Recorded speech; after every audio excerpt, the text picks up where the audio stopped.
class, welcome back. So it's been a couple weeks since I've talked to you.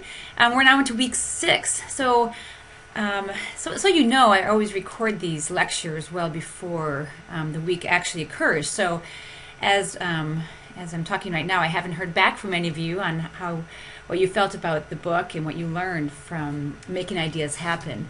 As I said at the beginning of week 4, I just thought that was such a useful book, and it's one of those things that, as I mentioned, you kind of go through, and if you don't really commit yourself to it, you don't get that much out of it. Or maybe you do. I mean, I found myself looking at the first part of the book and going, wow, that's exactly what I do, and found it very helpful. So I hope giving you 2 weeks to spend on it was good, and making you work through it just a little bit. And again, this course is really about launching you guys as creative leaders, not about making you creative leaders, because that happens over time, and with, it's going to be different for each of you.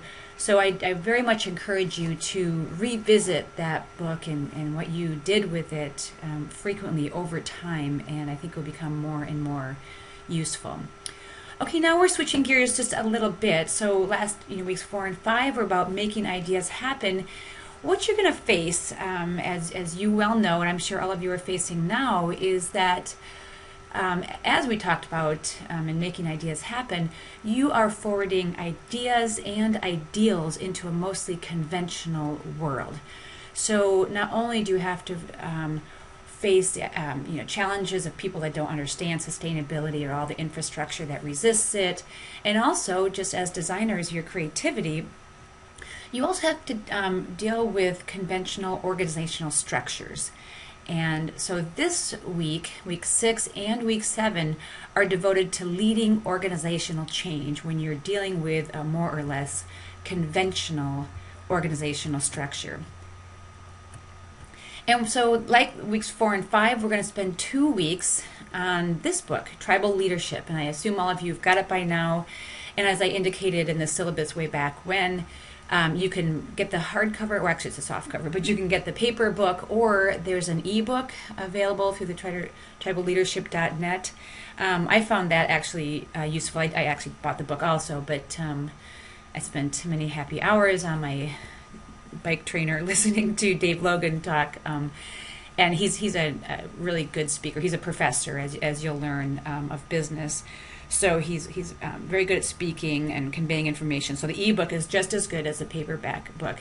So you'll be spending time with this book, Tribal Leadership, and this is Dave Logan. Normally when you see him, it seems like he's got a tie on, but if you look at some of his videos available online, which is not part of this course, but if you are really into this, if you find this book helpful, he's got a lot of resources out there that you can look at. So this is Dave Logan. Some of you are following his one of his blogs. One is Tribal Leadership, where you might have got the book, and the other one is called Culture Sync.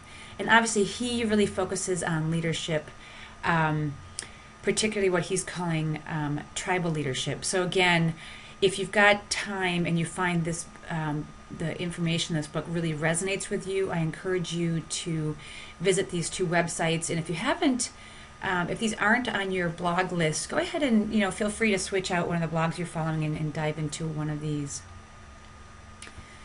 So the foundation of what this book is about are these 5 stages of tribal leadership. And the word tribal isn't supposed to be some kind of eco-groovy term, but what Dave believes is that humans as social beings naturally form groups, or what he calls tribes, because that's what we call our groups of humans way back when.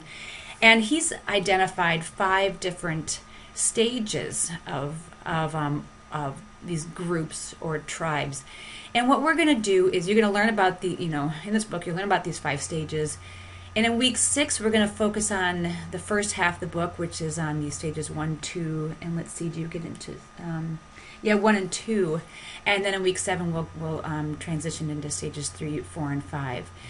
And one of the things I want you to do while you're reading this book is to find yourself within these stages. So all of you are or have worked or are part of different organizations. And as you'll find out, stage 3 is kind of where a lot of groups are. Sadly, a lot of them are back here too. And so I'm going to ask you to observe and also recall, reflect on organizations that you've been in and trying to identify which stage or stages that they were, and get a sense of how the group works together, and particularly when you're trying to forward anything creative. So we're going to have you reflect on that. And also, if you've been lucky enough to be up here, and I'm guessing some of you have, reflect on how different it feels to be here, the people around you and yourself. And as you'll find out, if you put anyone in any one of these stages, curiously, because we are very adaptable beings, we tend to reflect whatever stage that we're in. So I'm going to ask you to do a lot of reflection and then recall about what it feels like to be in these stages.